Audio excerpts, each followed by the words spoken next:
You might think I'm exaggerating when I put that I've been waiting 11 years for Manchester United to make this announcement. But I really am not.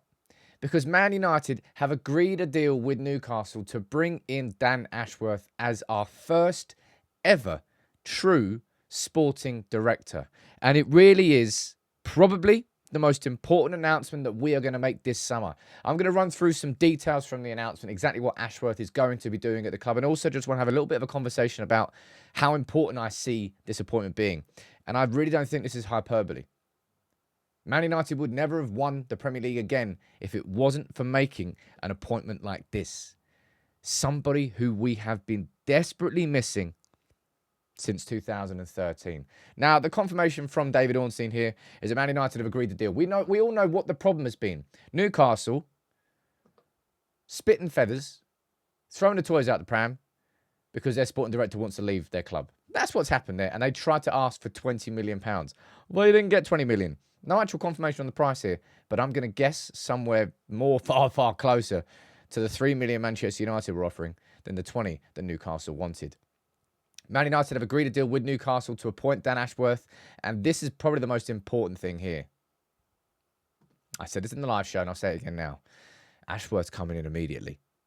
1st of July, Dan Ashworth, employee of Manchester United, new sporting director. I hope that maybe this week we'll get maybe an interview with Manchester United, speaking about Dan Ashworth, speaking about his plans. I'm going to do a video tomorrow looking into the first 90 days because Dan Ashworth's spoken on record about what he does when he goes into a new club.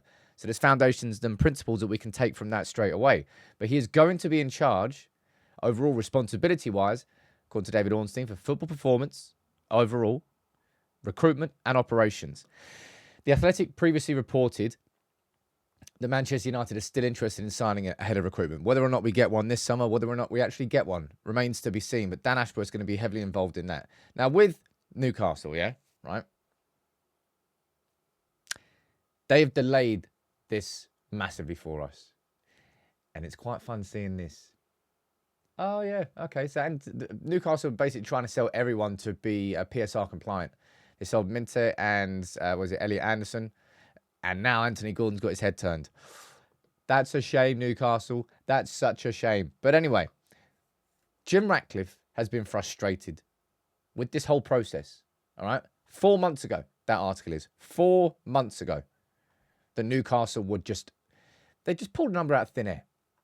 All right? Man United had the power in the negotiations. He wanted to leave. He put in his resignation. He told Newcastle he wanted to join Manchester United. And we knew as a football club that Newcastle only paid $3 million to Brighton. So we understood that. We knew the finer details that maybe we shouldn't have known, but we did know them. And they didn't like it. And Jim Ratcliffe, as I said, he's spoken at quite some length about how frustrating he's found this whole journey. This was after the London Marathon a couple of months ago, speaking about appointments, speaking about Ashworth. It's a long journey, really, the football, because one of the biggest problems we've got in football is you get these new guys to come into the team, really capable people, but they're all on gardening leave. And so it takes you 6 months or a year or 18 months before they can... It's a real issue in football, you know. To make a change, you need to bring some new people. Well, if you want to bring really good people in, you're obviously having to do deals with where they are. Correct. And then they've got periods of time where they can't work. And presumably that's affecting your strategy about which players you bring in. It can't work for us. The fans are impatient, and, you know, I have some sympathy with that. I knew that, yeah. But it's a journey, you know. People, whether they like it or not, they have to be a bit patient, because Patience, right? It's not the easiest thing to have in football. But I think Manchester United have got it right. It's the 1st of July now. No, we've not made any major signings. No, we've only put one bid in for Jaron Branthwaite.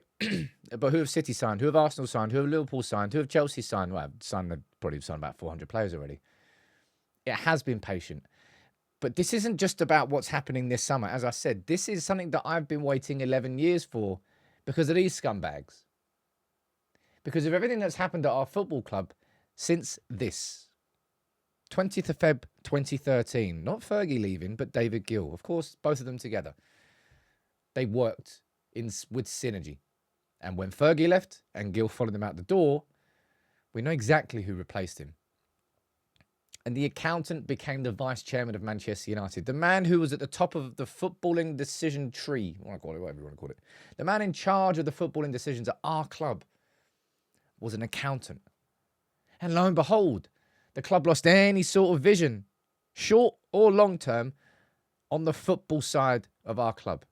He left. Who was he replaced by? Richard Arnold, an internal appointment. Classic Glazers move to over-promote from within, and somebody who is not capable of the role have to learn on it. And another example of that, of course, would be John Murtough, brought in as a football director.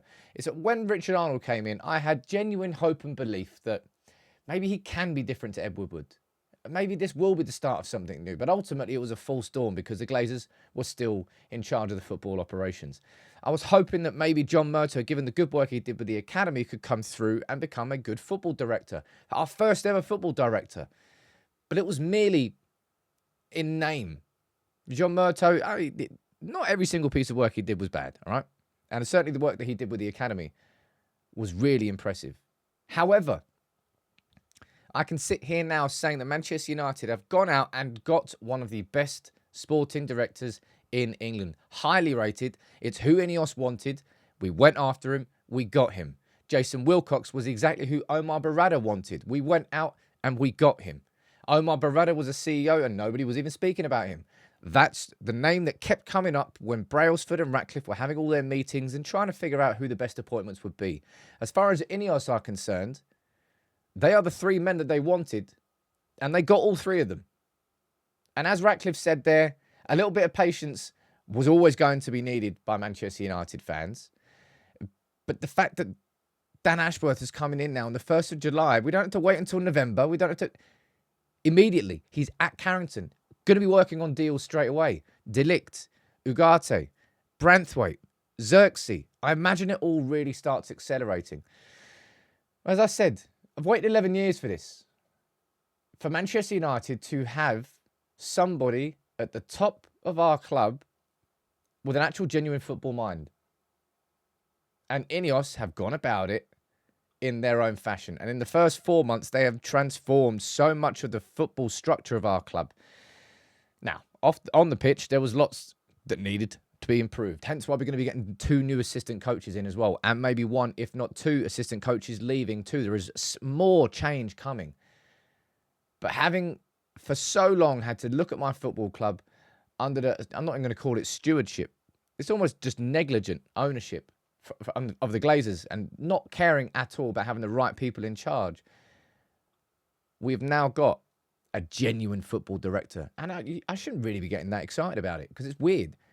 I just want to talk about the football. But until these appointments were made, we were never going to win the Premier League again. We were never going to win the Champions League again. Now we can start thinking about that. Of course, that's years down the line. But we're now genuine at the beginning of a journey that I've got a lot more trust in and belief in than I had before. And that in itself is exciting. So Dan Ashworth, welcome to Manchester United and Newcastle.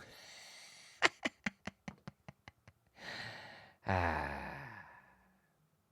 really hope Anthony Gordon puts in a transfer request as well. Just a little cherry on top. Anyway, you can let me know what you think about Dan Ashworth. As I said, I'm going to do another video on like the first 90 days of Ashworth, but this is significant. And we've got it done. Let's move forward.